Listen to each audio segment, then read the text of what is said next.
Fala, senhoras e senhores, sejam todos muito bem-vindos a mais um vídeo. E esse vídeo é um vídeo que eu fiquei pensando um pouco, né, hoje, para ter a percepção do que iria saltar aos meus olhos, do que eu iria perceber nesse dia de hoje. E na verdade não foi somente no dia de hoje que eu percebi, mas eu acho que foi em toda essa jornada até aqui. Eu acredito que você, se está acompanhando desde o início e está se propondo a fazer isso também, de buscar mais ao Senhor, nem que seja pelo menos 15 minutos do seu dia pela manhã, antes de começar qualquer coisa, somente agradecer, louvar ao Senhor e enfim. E uma das coisas que eu acho que isso é uma das coisas que eu mais estudo, né, desde 2000 e, sei lá, 19, de forma mais ferrenha, mas antes eu tinha a curiosidade sobre esses aspectos, eu tinha um desejo sobre esses aspectos, mas eu não na época eu não sabia estudar direito, entende? E refletindo, conversando também muito assim com a minha mulher e tudo mais, o que a gente percebe que é a maior dificuldade que a gente tem nesse processo quando a gente se propõe a fazer algo, a buscar a Deus, a estudar, a fazer uma atividade física, se alimentar um pouco melhor, ou até mesmo o compromisso de honrar ali ao Senhor, com pelo menos um pouco do tempo do teu dia. Eu percebi que a jornada, existem duas coisas que são, sem sombra de dúvidas, as mais difíceis, assim, as mais complexas e as que mais têm o potencial de te parar. É quando a gente tem uma dificuldade de ter uma constância. E para mim, uma das principais, que eu acredito que a partir dela nascem todas as outras dificuldades, é a dificuldade que temos de controlar aquilo que pensamos. Obviamente, nossos pensamentos eles não podem ser controlados. Eles precisam ser gerenciados, porque a ideia de controle, pelo menos através da minha percepção, a ideia de controle é quando eu consigo controlar tudo aquilo dali, eu consigo fazer algo ali que aquilo dali vai ser controlado. E muitas das vezes a gente não consegue controlar os nossos pensamentos. A gente consegue gerir os nossos pensamentos de uma forma mais saudável, digamos assim. Tem uma analogia que eu ouvi certa vez que dizia que os seus pensamentos são como os dois São Bernardos, aqueles cachorros, né, grandão. E você pede para uma criança de 5 anos levar eles para passear, né? Ou seja, essa criança ela vai ser arrastada para um lado e para o outro, porque os cachorros eles são muito mais fortes. Então, essa ideia de controlar os pensamentos, controlar as minhas emoções, eu particularmente não acho que seria um termo correto, né? Eu acho que sobre gerenciar melhor, entender, compreender. Porque grande parte da nossa mudança, ela vai iniciar a partir do momento que eu consigo ter uma compreensão dos meus comportamentos. Que eu consigo ter uma compreensão dos motivos que me levam a determinados pensamentos. E a Bíblia, constantemente, ela fala sobre todas as coisas que você deve guardar, guarda o teu coração. Ou seja, guarda a tua mente, guarda os teus pensamentos. No Novo Testamento, toda vez que a palavra coração é mencionada, ele está querendo dizer mente. Mente, guarda os seus pensamentos. Em Provérbios, por exemplo, cuidado com seus pensamentos, pois a sua vida é conduzida por aquilo que você pensa. Então, a todo momento existe essa guerra. Creio eu que uma das maiores guerras que enfrentamos são as guerras mentais. São as guerras ocultas. São as guerras que a gente precisa realmente, de fato, ter uma fortaleza na nossa mente. Tanto para tomar determinados tipos de decisão. E muitas das vezes, diante do caos que a gente vive, diante de uma natureza pecaminosa, diante de uma vida pautada, muitas das vezes em cima da dificuldade, da negatividade, a gente, de certa forma, é enviesado a ter pensamentos negativos. Por quê? Porque o ser humano, naturalmente, ele tem um viés cognitivo negativo. Eu penso muito mais naquilo que pode dar errado do que naquilo que pode dar certo. A gente está sempre vendo o copo meio vazio, né? O copo vazio e não meio cheio. Essa é a verdade. Vinícius, mas às vezes a gente tem um pensamento negativo, pode ser que nos proteja em determinadas circunstâncias. Olha, não confunda ter um pensamento negativo com ser prudente. Não confunda o medo com prudência, ok? Uma pessoa, por exemplo, que está envolvida num quadro depressivo, uma pessoa que está envolvida numa melancolia, numa tristeza profunda, ela se perde nos seus pensamentos. Isso é fatal para muitas das pessoas, levando até desistir da própria vida. E estudando muito assim, que eu gosto, não sou um mega hiper especialista, mas a gente concluiu já a segunda pós-graduação de neurociência, nessa mesma linha de psicologia positiva, de mindfulness, e algo que eu gosto. Uma das coisas que a gente estuda e aprende é algo chamado vias neurais. O que é isso, Vinícius? Eu preciso que vocês entendam um pouco. Na psicologia, terapia cognitivo-comportamental, ela diz que normalmente as pessoas conseguem aderir mais a determinadas situações terapêuticas, no caso da psicologia, a partir do momento que eles conseguem compreender o que é aquilo. Quando eu entendo o que é aquilo, entendo os motivos daquilo, o que é bom, o que é ruim, eu tenho uma tendência maior de conseguir executar aquele tipo de comportamento do que simplesmente executar porque tem alguém mandando, né? Ou seja, a compreensão, a consciência. Então existe um termo chamado vias neurais. O que é isso? São sinapses que acontecem dentro do nosso cérebro que vão construir vias neurais dentro da nossa mente, ok? E o que seriam essas vias neurais? Essas vias neurais vamos supor, eu tive um pensamento negativo. Deixa eu ver se eu tenho aqui uma folha. Tenho. Para elucidar um pouco melhor. É basicamente assim, ó.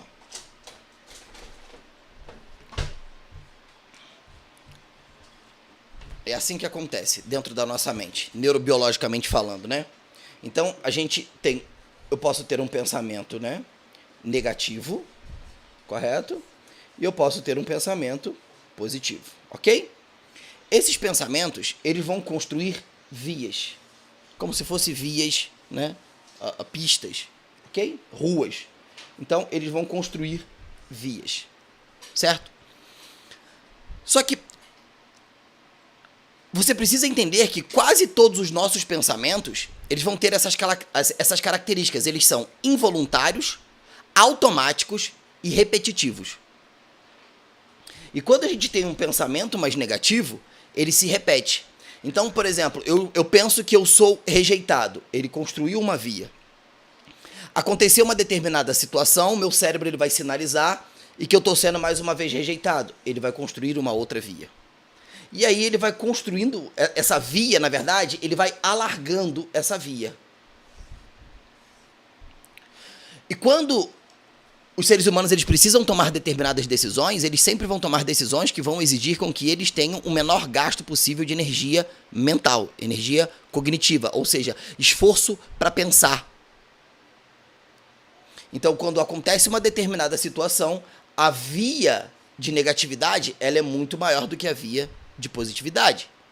Então, logo, os pensamentos, quando eles entram nesse ciclo, então eles vão ser involuntários, automáticos e repetitivos. Ou seja, eu não escolho pensar, e muitas das vezes ele simplesmente aparece de uma forma automática, certo? E ele fica se repetindo, criando cada vez mais esse caminho. Por isso que quando você conhece uma pessoa que ela é extremamente pessimista, é porque ela construiu vias muito largas. E isso faz com que a ótica dela sempre seja distorcida, ok?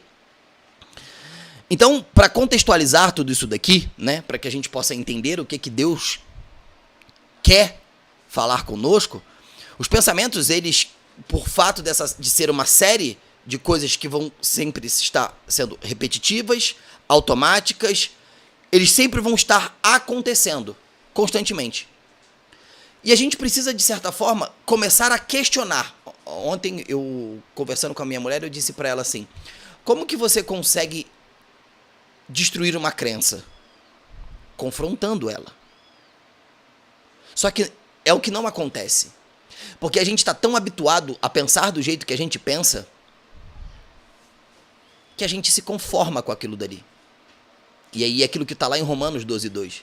Não vos conformeis com este século. Não se conformeis com essa maneira de pensar. Não se conformeis com essas atitudes. Não se conforma com isso.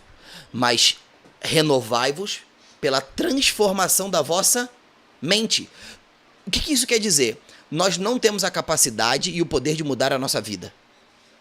Mas nós temos a capacidade e o poder de mudar os nossos pensamentos, e aí a nossa vida será mudada. Tudo que vemos foi criado 2 vezes. Do invisível para o visível. Do imaginário para o físico. Quando a gente olha o relato de Gênesis, quando Deus começa a fazer a criação, é muito interessante, cara, é muito interessante esse primeiro capítulo de Gênesis 1. E aí ele fala, né, e a terra era sem forma e vazia, havia, né, trevas sobre a face do abismo, e o Espírito de Deus pairava sobre a face das águas, e Deus disse, que haja. Né? E aí você vai ver um relato constante. E Deus, ó, eu vou até pegar minha Bíblia aqui. Eu acho um dos livros assim mais fantásticos é o livro de Gênesis. Sério. Ele é todo rabiscado, o meu livro. Olha que interessante. E Deus, ele começa a fazer o processo da criação do mundo. Então Deus começa, que haja isso, que haja aquilo outro. E disse Deus que produz a terra das ervas, e disse Deus que haja, e papapá. Só que depois de um tempo, começa a repetir as mesmas coisas. Olha que louco isso. Quer ver? Havendo Deus.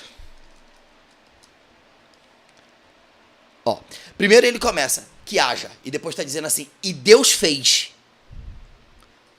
Ou seja, isso aqui é tão poderoso que Deus já está ensinando como criar a nossa própria realidade. Então vamos lá. Ó. E disse Deus que haja uma expansão no meio das águas e separação entre águas e águas. Versículo 7. E fez Deus a expansão e a separação. Depois, chegou Deus à expansão dos céus. E disse Deus, ajunte-se as águas. E disse Deus. Ou seja, primeiro Deus cria algo no invisível através dos seus pensamentos, digamos assim, né? E depois ele faz. Porque as coisas são criadas 2 vezes. Que haja e Deus fez. Então Deus fez. E Deus criou o homem e a mulher. E Deus fez o homem do pó da terra e a mulher da costela. Mas peraí. Mas Deus já tinha criado. Não, ele criou. Ele criou mentalmente, digamos assim. Ele criou. E depois Deus fez o homem. E Deus criou o homem à sua imagem e semelhança. E Deus fez Adão do pó da terra. E Deus fez Eva da costela. Fez com que ele repousasse, tirasse dele e construísse. E que Deus viu que não era bom que o homem andasse só e fez para ele uma mulher, né, ajudadora. Olha que interessante. E muitas das vezes a gente não se pergunta, né? Mas peraí, Deus fez e depois... Não, Deus criou o homem e depois Deus fez o homem? Mas peraí. Então isso mostra o poder dos pensamentos. Os nossos pensamentos, eles conduzem as nossas emoções. Tem uma frase que eu não lembro exatamente quem disse essa frase. Dizem que é de uma mulher chamada Margaret Thatcher, que diz assim: cuidado com seus pensamentos, pois eles se tornam palavras. Cuidado com as suas palavras, pois elas se tornam ações. Cuidado com as suas ações, porque elas se tornam o seu resultado. Cuidado com os seus resultados, pois eles determinam o seu caráter. Muito daquilo que temos, seja positivo ou negativo, na nossa vida no dia de hoje, um dia começou com um pensamento. E a partir do momento que eu dei energia para aquele pensamento, ele começou a entrar em nós. Deus nos fez a sua imagem e semelhança. Quando a gente pensa que Deus nos fez a imagem e semelhança, não é que Deus tem um corpo limitado como o nosso. Não é que Deus tem os braços e pernas, tenha essa limitação. Não. Deus, ele é o quê? O Criador. E ele nos fez o quê? Criaturas. Criaturas que criam. Então vocês foram feitos a minha imagem e semelhança. A imagem e semelhança é: eu te dei poder para criar. Vocês estão conseguindo entender? E muitas das vezes a gente não questiona os objetivos de quais as razões de determinados pensamentos e a gente simplesmente se rende a eles. Uma pessoa que pensou em desistir da própria vida, se é que vocês conseguem me entender para eu não falar a palavra, ela não acordou um belo dia e decidiu fazer aquilo. Se é que vocês me entendem. Aquilo, querendo ou não, por infinitas vezes foi ensaiado mentalmente na cabeça daquela pessoa. Foi ensaiado mentalmente de como ela poderia fazer aquilo dali. E muitas das vezes acontece de pessoas que você fala, cara, inimaginável que essa pessoa fez isso. Porque as nossas guerras não são carnais. A nossa batalha não é carnal. A nossa batalha não é na força do nosso braço. A nossa batalha é 100% mental. Nossa, mas fulano fez isso, Beltrano fez isso, talvez você conheça alguém. E o que isso tem a ver com o dia de hoje? Que controlar, ou melhor dizer, né, gerenciar os nossos pensamentos na busca de Deus é um desafio. Porque por muitos momentos vai parecer que é em vão. Só que desistir do processo não te garante vencer. Só garante que você não vai conseguir. Quando eu desisto do processo, aquilo não vai me dar uma garantia de que eu vou ser bem-sucedido naquilo que eu me proponho a fazer, e não bem-sucedido na questão de sucesso, reconhecimento, fama, dinheiro. Quando eu comecei a entender mais sobre isso, sobre os meus pensamentos, e eu tenho certeza que nesse exato momento você deve estar tendo um turbilhão de pensamentos a todo momento. E normalmente os pensamentos, eles vão estar com cunhos de vingança. Normalmente você se envergonha dos seus pensamentos. Ao ponto de você falar assim, cara, eu não acredito que eu estou pensando nisso. Pensamentos de duvidar sobre Deus. Pensamentos de imoralidade sexual, pensamentos de vingança, pensamentos de morte. E essa, ou melhor dizendo, né, e esse, eu Vinícius, creio que é um dos maiores desafios que nós temos na nossa jornada como um todo. Muitas das vezes não mudamos nossos pensamentos porque a forma com que eles acontecem, a gente acredita que é bom e que funciona pra gente. A gente não se pergunta se existe uma outra resposta, um outro caminho, uma outra possibilidade. Porque se eu, diante de uma situação que tá muito difícil, e eu percebo que desistir daquilo é muito mais econômico energeticamente pra mim, do que pensar se existe uma outra forma de resolver essas questões, vai me gerar o quê? Trabalho. Por quê, Vinícius? Porque quando eu percebo que existe uma outra resposta para aquilo, isso automaticamente confronta com as minhas capacidades. E se tornar uma pessoa capaz gasta muita energia, dá muito trabalho, porque você precisa buscar se tornar capaz.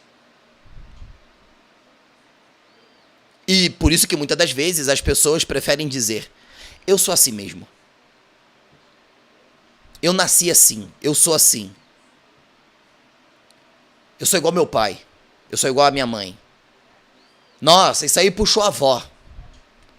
Não, isso é culpa do seu temperamento. Temperamento, uma pessoa geniosa, isso é do temperamento. É grosseiro, é ignorante, é sentimental, é não sei o quê. E aí a gente começa a vestir determinadas situações com determinados tipos de roupa. Muitas das vezes utilizando aquilo como uma muleta para que a gente consiga permanecer aonde estamos, e aí a gente culpa. E essa origem de culpa veio do Jardim do Éden. Essa história é muito incrível que a Bíblia nos relata. Essa ausência de responsabilidade, de culpar o outro pela nossa vida, pela nossa existência, ou culpar situações, Quando Adão e Eva comem do fruto do conhecimento do bem e do mal e Deus vai lá para conversar com eles e eles se escondem porque eles se viram nus, então eles perderam a intimidade com Deus e Deus fala assim: Adão, por acaso você fez algo que eu te disse para não ser feito? E o que Adão diz para Deus? A culpa é da mulher que tu me deste, Senhor. Ela me fez comer do fruto do conhecimento do bem e do mal. E quando Deus vira para Eva e diz: Eva, por que você fez isso? E Eva diz: a culpa é da serpente. Ela me enganou, ela falou sobre tal coisa. E quando Deus vira para a serpente e fala: por que você fez isso? E a serpente diz: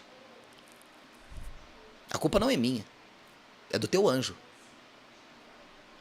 O guarda que você tinha, Lúcifer, ele que se apossou de mim e fez com que eu fizesse o que eu fiz.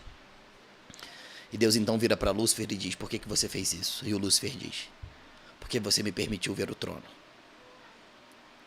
Quando Lúcifer cai, né, porque ele viu o trono, ele diz que ele iria ser maior do que Deus. Ele disse: eu vou subir os mais altos céus e vou ser maior do que Deus. Então isso nos mostra uma cadeia de transferência de culpa, de transferência de responsabilidade para culpar Deus. Porque é muito mais fácil, me dê licença, me permita colocar dessa forma, é muito mais fácil eu culpar a Deus que eu não vejo do que eu olhar para mim e reconhecer aquilo que eu fiz. Se a mente não fosse importante, Deus não tinha pedido para que a gente pudesse renová-la.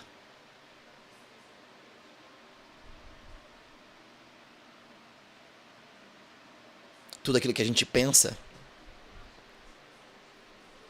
pode se transformar em ações. Em suas grandes maiorias. Grandes pensadores, grandes nomes, eles trabalham dessa maneira. Fruto do pensamento, de ideias. E aí a gente percebe que talvez a gente não pense. E aí você fala assim: não, Vinícius, eu penso, eu estou pensando agora. Não. Na verdade, o que está acontecendo com você são apenas movimentos mentais. Involuntários, automáticos e repetitivos. Porque pensar significa escolher o que pensar e em quanto tempo pensar. E muitas das vezes a gente não escolhe os nossos pensamentos. Os pensamentos, eles são como nuvens nos céus, que a gente fica acompanhando e ora a gente para e foca naquele pensamento.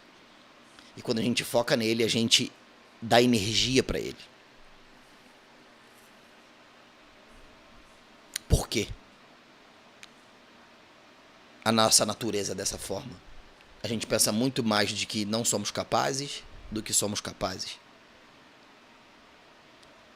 Acreditamos muito menos na possibilidade de conseguir e de construir coisas, porque preferimos acreditar naquilo que não vamos conseguir como uma forma de proteger a nós, as nossas emoções, de algumas frustrações, talvez. Porque a mesma energia que eu penso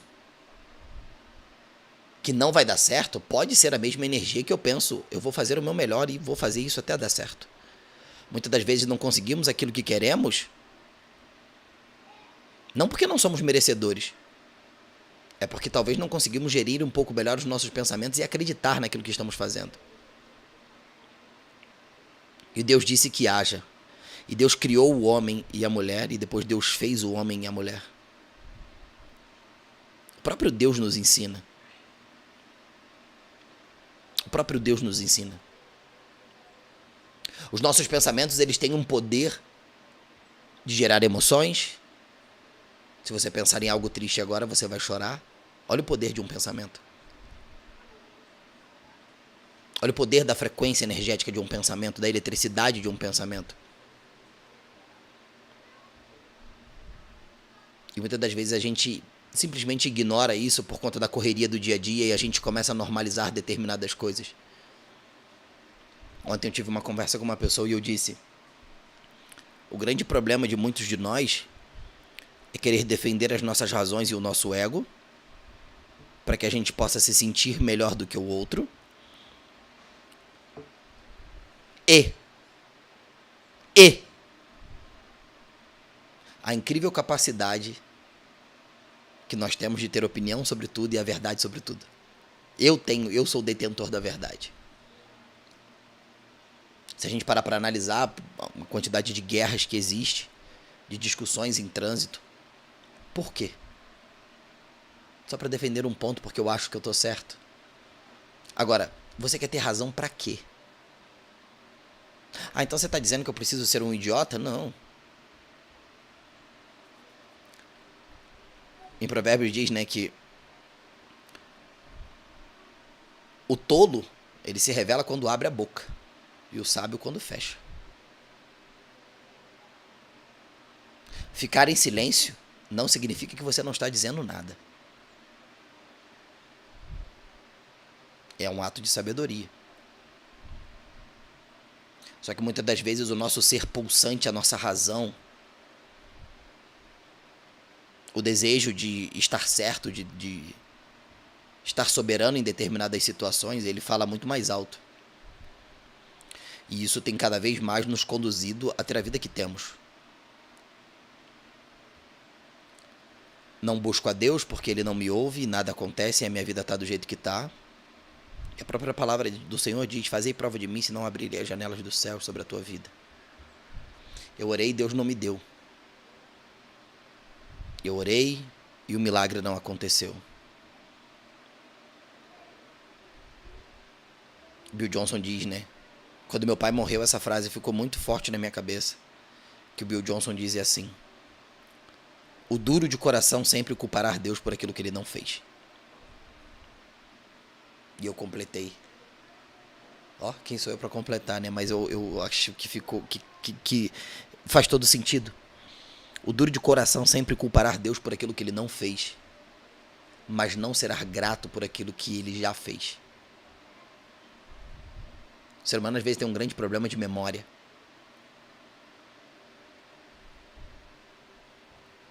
E isso talvez nos conduza a uma vida mais desanimada, e muitas das vezes. Então, eu não sei que número, qual é o número desse vídeo, mas eu acredito que a jornada até aqui de maior desafio é essa: gerir os nossos pensamentos para que possamos ser constantes naquilo que nos propomos a fazer. Seja buscar ao Senhor, seja fazer um trabalho, seja se alimentar melhor, seja fazer algo por você, seja cuidar mais de você, cuidar mais da sua família.